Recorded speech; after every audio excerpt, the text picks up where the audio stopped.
ಪೊಲೀಸರಿಗೂ Darshan D boss ಆದ್ರ fans ರೀತಿಯಲ್ಲಿ ದರ್ಶನ್ ರನ್ನ D boss ಅಂತ ಪೊಲೀಸರು ಕರೆದಿರೋದು ಯಾಕೆ?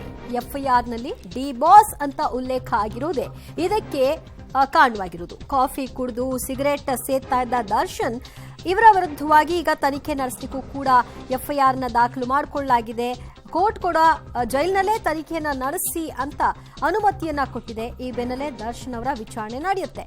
ಹೇಗೆ ಇದೆಲ್ಲ ವ್ಯವಸ್ಥೆ ಆಯಿತು, ಯಾರ್ಯಾರ ಜೊತೆಗೆ ವಿಡಿಯೋ ಕಾಲಲ್ಲಿ ಮಾತನಾಡಿದ್ರು, ಫೋನ್ ಕಾಲ್ನಲ್ಲಿ ಮಾತನಾಡಿದ್ರು, ಏನೆಲ್ಲ ಚರ್ಚೆಗಳಾಗಿದೆ, ಏನೆಲ್ಲ ಸಹಾಯ ಕೋರಿದ್ದಾರೆ, ಯಾರಿಂದ ಇತ್ಯಾದಿ ವಿಚಾರಗಳು ಬಯಲಿಗೆ ಬರುತ್ತೆ. ಹಾಗಾದ್ರೆ ಏನಿದು ಡಿ ಬಾಸ್ ಪೊಲೀಸರ ವಿಷಯದಲ್ಲಿ ನೋಡ್ಕೊಂಡು ಬನ್ನಿ. ಪೊಲೀಸರಿಗೂ ದರ್ಶನ್ ಡಿ ಬಾಸ್ ಆದ್ರ ಅಭಿಮಾನಿಗಳ ತರ ಪೊಲೀಸರು ಡಿ ಬಾಸ್ ಹೆಸರಿಟ್ರ. ಎಫ್ಐಆರ್ ನಲ್ಲಿ ಡಿ ಬಾಸ್ ಅಂತ ಉಲ್ಲೇಖ. ಎಸ್, ಪರಪ್ಪನಗ್ರಹಾರ ಜೈಲಲ್ಲಿ ಬಿಂದಾಸ್ ಆಗಿ ಕಾಫಿ ಹೀರ್ತಾ ದಮ್ ಮೇಲೆ ದಮ್ ಹೊಡಿತಾ ಇದ್ದ ನಟ ದರ್ಶನ್ ವಿವಾದವನ್ನ ಮೈಮೇಲೆ ಎಳ್ಕೊಂಡಿದ್ದಾರೆ. ದರ್ಶನ್ ಅಂಡ್ ಟೀಮ್ ವಿರುದ್ಧ 3 ಎಫ್ಐಆರ್ ದಾಖಲಾಗಿತ್ತು. ಅಭಿಮಾನಿಗಳ ಪ್ರೀತಿಯ ಕೋಡ್ ವರ್ಡ್ ಡಿ ಬಾಸ್ ಅಂತ ಪೊಲೀಸರು ಕೂಡ ಉಲ್ಲೇಖಿಸಿಬಿಟ್ಟಿದ್ದಾರೆ. ಪರಪ್ಪನಗ್ರಹಾರ ಜೈಲಲ್ಲಿ ಕೈಯಲ್ಲಿ ಟೀ ಹಿಡಿದು ದಮ್ ಮೇಲೆ ದಮ್ ಹೊಡಿತಿದ್ದಂಥ ನಟ ದರ್ಶನ್ ವಿವಾದವನ್ನು ಈಗ ಮೈಮೇಲೆ ಹೇಳ್ಕೊಂಡಿದ್ದಾರೆ. ಈ ಸಂಬಂಧಪಟ್ಟ ಹಾಗೆ ಪ್ರತ್ಯೇಕವಾಗಿ 3 ಎಫ್ಐಆರ್ಗಳು ಕೂಡ ದಾಖಲಾಗಿದ್ದಾವೆ. ಅಭಿಮಾನಿಗಳು ಪ್ರೀತಿಯಿಂದ ಡಿ ಬಾಸ್ ಅಂತ ಏನು ಕರೀತಾ ಇದ್ರು, ಈಗ ಎಫ್ಐಆರ್ನಲ್ಲೂ ಕೂಡ ದರ್ಶನ್ ಅಲಿಯಾಸ್ ಡಿ ಬಾಸ್ ಅನ್ನೋ ಪದವನ್ನು ಕೂಡ ಪೊಲೀಸ್ ಅಧಿಕಾರಿಗಳು ಉಲ್ಲೇಖ ಮಾಡಿದ್ದಾರೆ. ದರ್ಶನ್ ವಿರುದ್ಧ 2 ಪ್ರತ್ಯೇಕ ಎಫ್ಐಆರ್, 3 ಇನ್ಸ್ಪೆಕ್ಟರ್ಗಳಿಂದ ತನಿಖೆ. ಇನ್ನು ಇದೇ ವಿಚಾರಕ್ಕೆ ಸಂಬಂಧಪಟ್ಟಂತೆ ಪರಪ್ಪನಗ್ರಹಾರ ಠಾಣೆಯಲ್ಲಿ ದರ್ಶನ್ ರಾಜಾತಿಥ್ಯ ಪ್ರಕರಣಕ್ಕೆ ವಿಚಾರವಾಗಿ ಪ್ರತ್ಯೇಕ 3 ಎಫ್ಐಆರ್ ದಾಖಲಾಗಿದೆ. 2 ಎಫ್ಐಆರ್ನಲ್ಲಿ ದರ್ಶನ್ A1 ಆರೋಪಿಯಾಗಿದ್ದಾರೆ.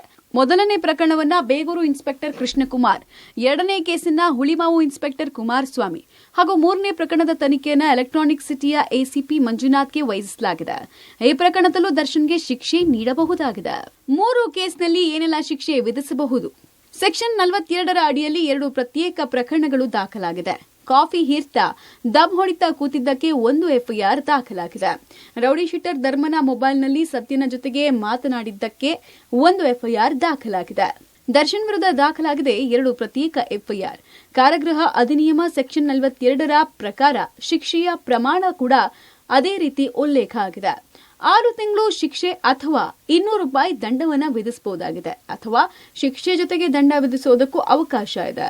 ರೇಣುಕಾಸ್ವಾಮಿ ಕೊಲೆ ಕೇಸಲ್ಲಿ ಬಂಧನವಾಗಿ ಜೈಲು ಸೇರಿರುವಂತಹ ನಟ ದರ್ಶನ್ಗೆ ಪರಪ್ಪನ ಅಗ್ರಹಾರ ಜೈಲಿನಲ್ಲಿ ವಿಶೇಷ ಆತಿಥ್ಯ ಕೊಟ್ಟಿದ್ದಾರೆ ಅನ್ನುವಂಥ ಆರೋಪದ ಮೇಲೆ ಸದ್ಯ 2 ಎಫ್ಐಆರ್ಗಳು ದರ್ಶನ್ ವಿರುದ್ಧ ದಾಖಲಾಗಿದ್ದು, ಈ ಪ್ರಕರಣದಲ್ಲಿ ತನಿಖೆ ಮಾಡಲಿಕ್ಕೆ ದರ್ಶನ್ ಅವರ ತನಿಖೆಗೆ ತನಿಖಾಧಿಕಾರಿಗಳು ಕೋರ್ಟ್ನ ಅನುಮತಿ ಪಡೆದಿರುವಂಥದ್ದು. ಜೈಲಿನಲ್ಲೇ ಈ ಒಂದು ಪ್ರಕರಣದ ಬಗ್ಗೆ ತನಿಖೆ ಮಾಡಲಿಕ್ಕೆ ಅನುಮತಿ ಕೊಡಿ ಅನ್ನುವಂಥ ನಿಟ್ಟಿನಲ್ಲಿ ಅನುಮತಿ ಕೊಟ್ಟಿದ್ದು, ಕೋರ್ಟ್ ಈಗಾಗಲೇ ದರ್ಶನ್ ಅವರ ವಿಚಾರಣೆಗೆ ಅನುಮತಿ ಕೊಟ್ಟಿದ್ದು, ಪ್ರಕರಣಕ್ಕೆ ಸಂಬಂಧಪಟ್ಟಂತೆ ಹೆಚ್ಚಿನ ತನಿಖೆಯನ್ನು ದರ್ಶನ್ ಅವರಿಂದ ಮಾಡಿ ಪಡೆಯುವ ಕೆಲಸವನ್ನ ಪೊಲೀಸರು ಮಾಡ್ತಾ ಇರುವಂಥದ್ದು. ಮಿಡ್ ನೈಟ್ ದಾಳಿ ವೇಳೆ ಮೊಬೈಲ್ ಸುಳಿವಿಲ್ಲ, ಜೈಲಿನಲ್ಲೇ ದರ್ಶನ್ ವಿಚಾರಣೆ. ನಿನ್ನೆಯಿಂದ ದರ್ಶನ್ ಇರೋ ಬ್ಯಾರಕ್ನಲ್ಲಿ ತೀವ್ರ ಶೋಧ ಕಾರ್ಯ ನಡೀತಾ ಇದೆ. ಆದರೆ ಮೊಬೈಲ್ ಬಗ್ಗೆ ಯಾವುದೇ ಸುಳಿವು ಸಿಕ್ಕಿಲ್ಲ. ದರ್ಶನ್ ಮೇಲಿನ 2 ಹೊಸ ಕೇಸ್ ಸಂಬಂಧ ಬಾಡಿ ವಾರೆಂಟ್ ಪಡೆದು ವಿಚಾರಣೆಗೆ ಪೊಲೀಸರು ಸಿದ್ಧತೆ ನಡೆಸಿದ್ದಾರೆ.